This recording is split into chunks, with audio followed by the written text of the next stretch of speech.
আজকে আমরা এই বিষয়টি নিয়ে আলোচনা করব যে আমাদের মুখে ঘা যে হচ্ছে এটি আসলে অ্যাপথাস আলসার এবং এই অ্যাপথাস আলসার কেন হচ্ছে এবং কিভাবে এটা থেকে আমরা মুক্তি পেতে পারি। প্রথমে আমরা জেনে নিই যে অ্যাপথাস আলসারটা দেখতে কেমন হয়। এই অ্যাপথাস আলসারের সাথে আমরা খুবই পরিচিত। আমাদের মুখের মধ্যে ঠোঁটের ভিতরের দিকে এটি হতে পারে, কিংবা আমাদের গালের যে মাংস রয়েছে গালের মধ্যে সেখানেও হতে পারে, এবং আমাদের তালুর পেছনের সাইডে হতে পারে, এবং আমাদের জিহ্বার নিচের দিকে যে সফট টিস্যুটা রয়েছে সেটির মধ্যে হতে পারে।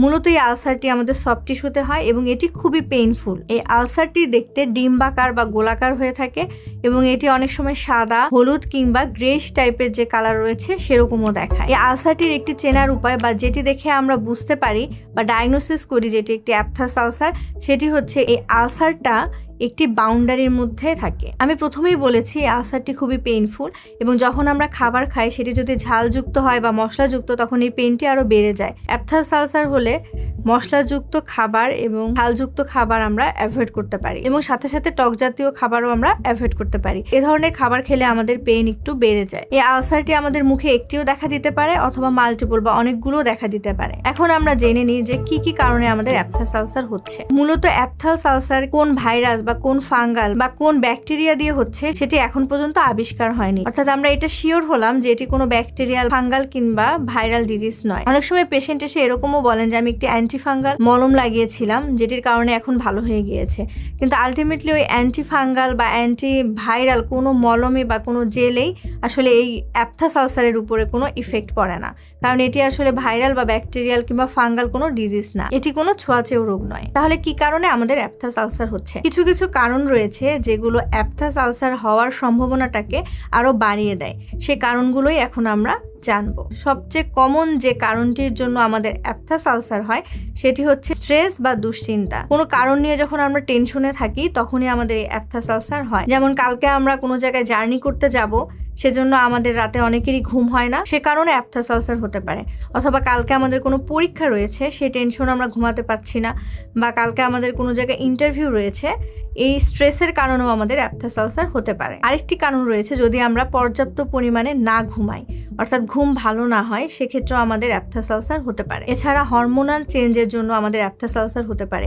বিশেষ করে টিনেজ গ্রুপের যে বাচ্চারা রয়েছে যাদের বয়ঃসন্ধিকাল চলছে তাদের এ কারণে মূলত অ্যাপথাস আলসার হয় এবং এজন্যই অনেক বাবা মারাই কমপ্লেন করে থাকেন যে তাদের এই টিনেজ বাচ্চাদের খুব ঘন ঘন অ্যাপথাস আলসার হয়। মেয়েদের পিরিয়ডের সময় আগে কিংবা পরে এই অ্যাপথাস আলসার হতে পারে। এছাড়া ভিটামিন B12 এর অভাবজনিত কারণেও অ্যাপথাস আলসার হয়। এছাড়া আয়রন, ফলিক অ্যাসিডের অভাবজনিত কারণে অ্যাপথাস আলসার হয়ে থাকে। এছাড়াও যদি জোরে কেউ ব্রাশ করে সেই ব্রাশের মাধ্যমেও কিন্তু আমাদের মুখে অ্যাপথাস আলসার হতে পারে। এছাড়াও দাঁতের কোনো অংশ দিয়ে যদি মুখের ভেতরে কামড় লাগে সেক্ষেত্রেও কিন্তু অ্যাপথাস আলসার হতে পারে। এই অ্যাপথাস আলসার কিন্তু মূলত 3 ধরনের হয়ে থাকে: minor aphthous ulcer, major aphthous ulcer এবং herpetiform aphthous ulcer. Minor aphthous ulcer 80% লোকের যে কমন অ্যাপথাস আলসারটি হয় সেটি হচ্ছে মাইনর অ্যাপথাস আলসার। এই অ্যাপথাস আলসারটি ছোট হয় এবং এটি 5 মিলিমিটারের কম হয়। এক সপ্তাহের মধ্যে এই মাইনর অ্যাপথাস আলসার একাকি ঠিক হয়ে যায়। মেজর অ্যাপথাস আলসার এটি একটু সাইজে বড় হয় এবং প্রায় 10 মিলিমিটারের মতো বড় হয়ে থাকে। এটি হিল হতে প্রায় সপ্তাহ থেকে মাসখানিকও সময় লাগতে পারে। এরপর আসি হার্পিটিফর্ম অ্যাপথাস আলসার। ছোট ছোট কতগুলো আলসার নিয়ে এই আলসারটি দেখা যায়, অর্থাৎ একটি বাউন্ডারের মধ্যে অনেক ছোট ছোট আলসার দেখা যায়। এটি হচ্ছে হার্পিটিফর্ম অ্যাপথাস আলসার।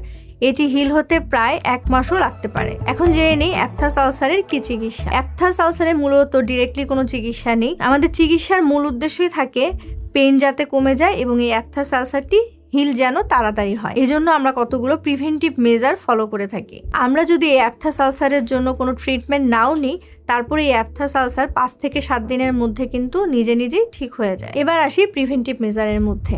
প্রথমে আমাদের যেটি করতে হবে সেটি হচ্ছে কোনোভাবে স্ট্রেস নেওয়া যাবে না বা টেনশন কমাতে হবে। দিনে 6 থেকে 8 ঘন্টা আমাদের ঘুমাতে হবে। প্রচুর পরিমাণে পানি এবং শাকসবজি খেতে হবে। এছাড়া আমরা কিছু সাপ্লিমেন্ট খেতে পারি: ভিটামিন B12, ফলিক অ্যাসিড এবং আয়রন। এবং এই ভিটামিনগুলো বা এই সাপ্লিমেন্টগুলো যেসব শাকসবজিতে রয়েছে সেগুলো আমরা প্রচুর পরিমাণে খেতে পারি। ব্যথা রিলিফ করার জন্য বা ব্যথা কমানোর জন্য আমরা লবণ ও গরম পানি দিয়ে কুলিকুচি করতে পারি। দিনে 3 থেকে 4 বার যদি আমরা লবণ ও হালকা গরম পানি দিয়ে কুলিকুচি করি তাহলে এই ব্যথাটি আস্তে আস্তে কমে যাবে এবং এটি হিল হতে সাহায্য করে। ব্যথা কমানোর জন্য আমরা বরফের সেঁকও দিতে পারি। যেখানে আমাদের আলসার হয়েছে সেখানে 3 থেকে 4 মিনিট করে ধরে রাখি, তাহলেও আমাদের পেইন কমে যাবে। কিছু মেডিসিন রয়েছে যেগুলো আমরা এখানে অ্যাপ্লাই করলে তাড়াতাড়ি হিল হয়, যেমন অ্যাপসোল জেল এবং বন জেল। তবে যদি আমরা দেখি এই আলসারটি অনেক বেশি দিন ধরে রয়েছে, অর্থাৎ 1 মাসের বেশি, 2 মাসের বেশি, তাহলে অবশ্যই আমরা ডেন্টাল সার্জনের শরণাপন্ন হব এবং তার পরামর্শ অনুযায়ী চিকিৎসা নিব। আশা করছি এই ভিডিওর মাধ্যমে আপনারা জানতে পারলেন যে মুখের ঘা বা এই অ্যাপথাস আলসার আসলে কি এবং এটি কেন হচ্ছে। যেহেতু এই আলসারটি খুবই পেইনফুল, তাই এটিকে আমরা অবহেলা না করি এবং যে প্রিভেন্টিভ মেজারগুলো রয়েছে সেগুলো আমরা ফলো করি। আজকে এই পর্যন্তই, দেখা হবে অন্য কোনো ভিডিওতে, অন্য কোনো টপিকসে। সে পর্যন্ত আপনারা সকলে ভালো থাকুন, সুস্থ থাকুন।